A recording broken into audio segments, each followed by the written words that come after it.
Hello YouTube family, I hope आप सभी बढ़िया होंगे। मैं भी अल्हम्दुलिल्लाह बढ़िया हूँ। जैसा कि पोलैंड में अब जो है विंटर शुरू हो गई है और तुम्हें कंडीशन देख के अंदाज़ा लग ही गया होगा कि अब जो है मैं आउटसाइड होम के तो भाई जैकेट वगैरह पहननी पड़ती है, लेकिन इनसाइड होम भी भाई जैकेट वगैरह पूरे उससे रहना पड़ता है, क्योंकि भाई इंडिया से हैं और कहीं ना कहीं ये ना हो ठंड लग जाए, प्रॉब्लम क्रिएट हो जाए और दिक्कत हो जाए। तो भाई वीडियो बहुत लंबे समय से वीडियो नहीं आई है, उसका रीज़न और सिर्फ यही है कि पूरे पोलैंड में ये जो ईयर के लास्ट के जो भी मंथ होते हैं, 2 या 3 मंथ, जैसे मान लीजिए अक्टूबर, नवंबर और दिसंबर, ये मंथ वर्क एरिया में इतने ज़्यादा बिजी माने जाते हैं कि भाई इस टाइम पे पूरे पोलैंड में हर एक फील्ड में, जो भी काम के फील्ड हैं उसमें ये समझ लीजिए बंदे को टाइम ही नहीं मिलता है। तो सबसे पहली चीज़ ये कि भाई टाइम का इशू तो होता ही होता है, और दूसरा ये कि कुछ मेरी भी हेल्थ का कुछ प्रॉब्लम थी, उसकी वजह से ही मुझे, क्योंकि जब इंसान की हेल्थ ठीक नहीं होती तो कोई भी चीज़ करने में मज़ा नहीं आता। तो खैर स्लोली स्लोली चीज़ों को मैनेज करके और फिर से कम बैक। खैर, तो टॉपिक आपने देख समझ ही लिया होगा, जो भी थंबनेल है और जो भी क्या बोलते हैं वीडियो का नेम है, उससे आपने आइडिया लगा लिया होगा, क्योंकि भाई मोस्टली लोगों को अब और चीज़ों में ज़्यादा मतलब ज़्यादा इंटरेस्ट नहीं रह गया, उनको बस यही है कि भाई वीज़ा कैसे मिले, हाउ टू गेट वीज़ा। मगर यार मेरा ये मानना है कि मैं स्टार्टिंग से ये चीज़ कहते हुए आया हूँ कि कभी भी उन चीज़ों को फॉलो मत करो जिन चीज़ों में तुमने देखा होगा कि मोस्टली लोग इन्वॉल्व हैं ऑलरेडी। हमारे मतलब एशियन कंट्री में, स्पेशली इंडिया में क्या होता है, हम उन चीज़ों को ही ज़्यादातर वैलिड मानते हैं और उन चीज़ों को ही फॉलो करते हैं जिसमें मोस्टली लोग इन्वॉल्व होते हैं। जैसे कि एक भीड़ जा रही है जिस रास्ते पे, उसी रास्ते पे लोग चलना पसंद करते हैं। अब मैं इसमें जो है जो डिस्कस करने वाला हूँ वो पोलैंड के बारे में तो बताऊँगा कि वीज़ा कैसे आप ले सकते हो, वो चीज़ें तो डिस्कस करूँगा। मतलब वो तो चीज़ ठीक है, लेकिन एक चीज़ और सबसे ज़्यादा ज़रूरी है, वो है कि करंट सिचुएशन इस मतलब इस टाइम जो है वो क्या है पोलैंड के वीज़े के लिए। और दूसरा ये कि हम अगर हमें पोलैंड में ही जाना है, पोलैंड में ही काम करना है, तो उसके लिए क्या बेस्ट मतलब क्या ट्रिक होगी, क्या तरीके होंगे जिस तरीके से हम पोलैंड मूव कर सकते हैं।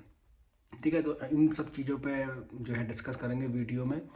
और अगर आप मुझे पहली बार देख रहे हैं, तो अगर आपको नहीं पता मेरे बारे में तो मैं बता दूं,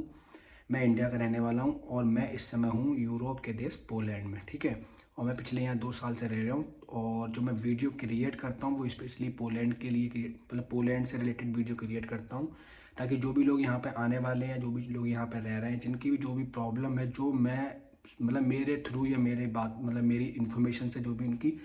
प्रॉब्लम सॉल्व हो जाए, तो मैं उससे रिलेटेड सारा वीडियो यूट्यूब पे कंटेंट बनाता हूँ। अगर आप मुझे पहली बार देख रहे हैं तो मुझे फॉलो भी कर लीजिए, और मेरा बायो में इंस्टाग्राम का लिंक है, वहाँ जाके आप मुझसे मैसेज करके फॉलो करने के बाद आप मुझसे कांटेक्ट भी कर सकते हो, और कोई भी चीज़ों के बारे मतलब कुछ भी चीज़ों के बारे में, पोलैंड के बारे में आप मुझसे जान सकते हो। होप आपको ये सब चीज़ समझ में आई होंगी। चलिए आते हैं टॉपिक पे। तो भाई सिचुएशन जो है, करंट सिचुएशन जो है पोलैंड की, तो भाई सबसे पहली चीज़ तो मैं यहाँ की सिचुएशन की अगर मैं बात करूँ, जैसा कि मैंने बहुत टाइम से इन चीज़ों के बारे में जो भी सर्च किया है, लोगों से मालूम किया है, तो भाई यहाँ पे जैसी चीज़ें थी पहले वो चीज़ें अभी भी हैं, बस थोड़ा बहुत जो वॉयलेंस है उसकी वजह से थोड़ा वीज़ा रेशियो को कम कर दिया गया है। मतलब रेशियो का मतलब ये कि वो पहले जिस तरीके से वीज़ा अप्रूवल करते थे, उस तरीके से वीज़ा अप्रूवल आज की डेट में नहीं हो रहा है पोलैंड में। बहुत ज़्यादा वैलिड और बहुत ज़्यादा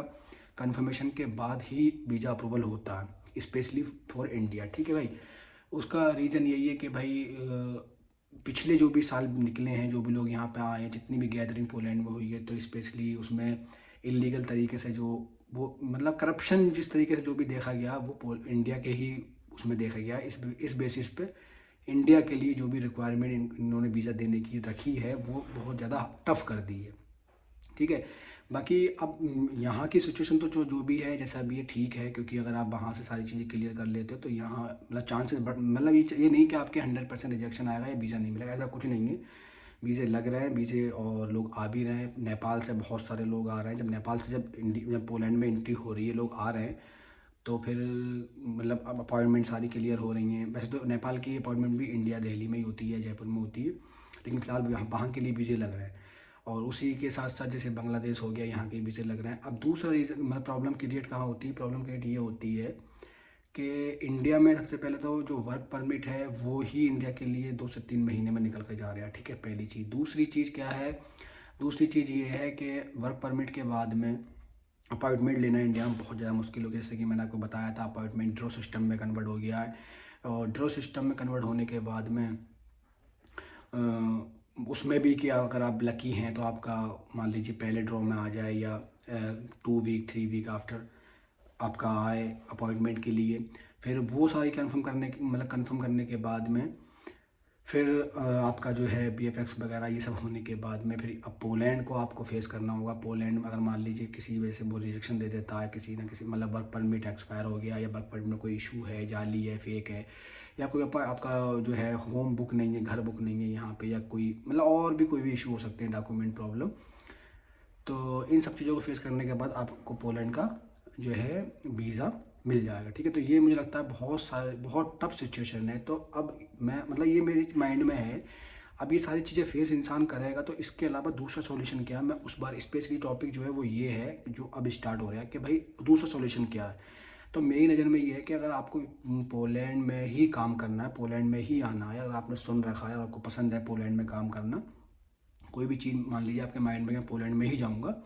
या आपकी जो स्किल्स हैं वो पोलैंड कंट्री के अकॉर्डिंग है, तो भाई मैं तो बता दूं उसके लिए सबसे बेस्ट तरीका ये हो सकता है कि आप आज की डेट में कुछ कंट्री बता रहा हूँ, जैसे मान लीजिए आपकी रोमानिया हो गया,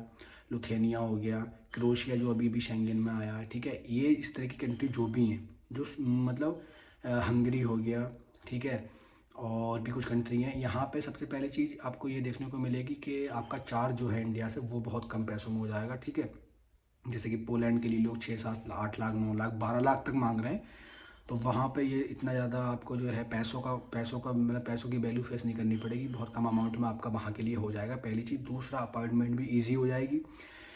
तीसरा, वीज़ा भी बहुत ईजी मिल जाएगा। और चौथा, इन कंट्रियों में आपका जो TRC कार्ड होता है वो बहुत जल्दी बन जाता है, विद इन 6 मंथ में आपका बन जाएगा, ठीक है। जिन कंट्रियों की मैं बात कर रहा हूँ, तो भाई अगर इन कंट्रियों में आपको वीज़ा आप लेके इन कंट्रियों में अगर पहुँच जाते हैं और आपके पास वीज़ा है, वीज़ा चलिए मानता हूँ कि आप वीज़ा कुछ टाइम वहाँ स्टे कर लें, 6 से 7 मंथ, उसके बाद आप पोलैंड में आप बिना किसी की हेल्प के आप पोलैंड में खुद आके सारी चीज़ें कर सकते हैं, अपना काम ढूंढ सकते हैं, अपने अपने जो पेपर वर्क हैं वो भी आप वकील को सबमिट कर सकते हैं, वकील कर सकते हैं, सारी चीज़ें पॉसिबल हैं, क्योंकि ये चीज़ें पॉसिबल इंडिया में पोलैंड में हो गई हैं। पोलैंड अब वर्क भी दे रहा है आउट ऑफ कंट्री वालों को जो शेंगन में है, दूसरे के उसके साथ साथ भाई पेपर वर्क भी करा के दे रहा है और TRC कार्ड भी मिल रहा है, ठीक है। तो ये सारी चीज़ें पॉसिबल हो गई, तो मुझे लगता है कि भाई ये सबसे बेस्ट तरीका है, ठीक है, मूव होने के लिए पोलैंड। और क्योंकि अभी सिचुएशन मतलब प्रॉब्लम है ना, सिचुएशन में मतलब ये है कि वीज़ा नहीं मिल पा रहा है, और फिर वर्क परमिट भी बहुत लेट आ रहा है, फिर अपॉइंटमेंट नहीं मिल रही है, तो इस 1 साल वेट करना, 12 महीने 14 महीने वेट करना किसी कंट्री के वीज़े के लिए,